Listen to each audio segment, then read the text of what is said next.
করবে। তো এই কোরআনী আমলগুলো সবগুলো পরীক্ষিত এবং সবগুলো মুজাররব আমল, প্রত্যেকটা আমল পরীক্ষিত এবং মুজাররব।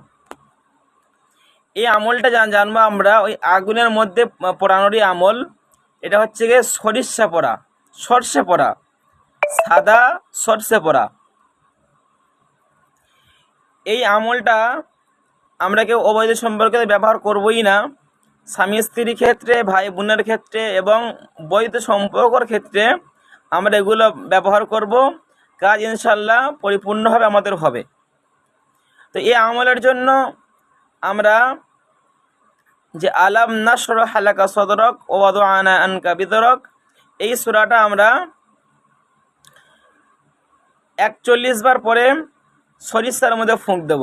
41 বার পরে আমরা 300 কিংবা 700 সরিষার মধ্যে আমরা ফুঁক দেব এবং প্রত্যেকবারে রুগীর নাম নেব এবং রুগীর মায়ের নাম নেব এবং যার সাথে বশীকরণ হচ্ছে ছেলের নাম নেব, ছেলের বাপের নাম দেব। এবং আমলের শেষে আমরা প্রত্যেকবারে আল্লাহর কাছে আরজি করব, ইয়া রব্বি আল্লাহ, এই সূরার বরকতে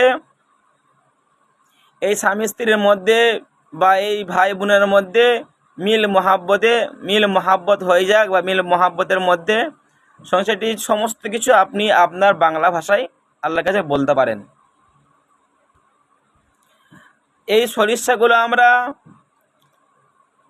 7 দিন 700 গ্রাম সরিষা আগুনে পোড়াবো।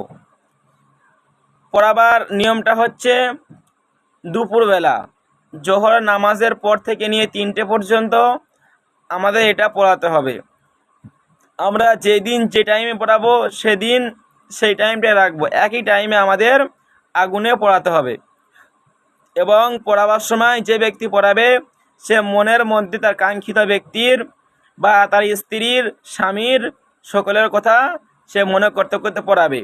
ধরুন আপনার স্বামী ছেড়ে চলে গিয়েছে এবং আপনার স্ত্রী আপনার সঙ্গে আর সংসার করবে বলছে না, আপনার স্ত্রী আপনার সঙ্গে আর সংসার করতে চাইছে না, সে ডিভোর্স চাইছে এবং বাপের বাড়ি চলে গিয়েছে, বাপের বাড়ি থেকে আর মোটে আসতে চাইছে না এবং সে বিয়ের পর থেকে নিয়ে সব সময় বাপের বাড়ির দিকে টান, সংসারের দিকে টান নেই, সব সময় সে চায় বাপের বাড়িতে সে থাকুক। সেক্ষেত্রে আমরা এই আমলগুলো করব, ইনশাআল্লাহ প্রত্যেকটা আমলের রেজাল্ট খুব সুন্দর হবে। সবার ক্ষেত্রে আমরা এই আমলগুলো করব। যখন আমরা এই আমলটা করব, আমাদের দিন হবে সোমবার এবং শুক্রবার, ফজরের পর বা ইশার পর। আমরা দরুদ শরীফ ইস্তেগফার পড়ে এই আমলটা শুরু করব। সকালে লিখে ফেলুন। কতবার পড়তে হবে সেটা শুনতে পারি? কতবার এই পর্যন্ত লেখা হয়েছে?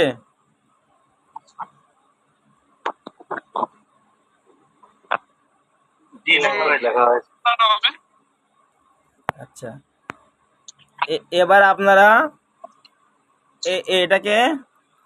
এটাকে আমরা সাধনা করতে হবে, সাধক হতে হবে। হ্যাঁ, এই আমলের সাধক হতে হবে। সূরা আমরা প্রতিদিন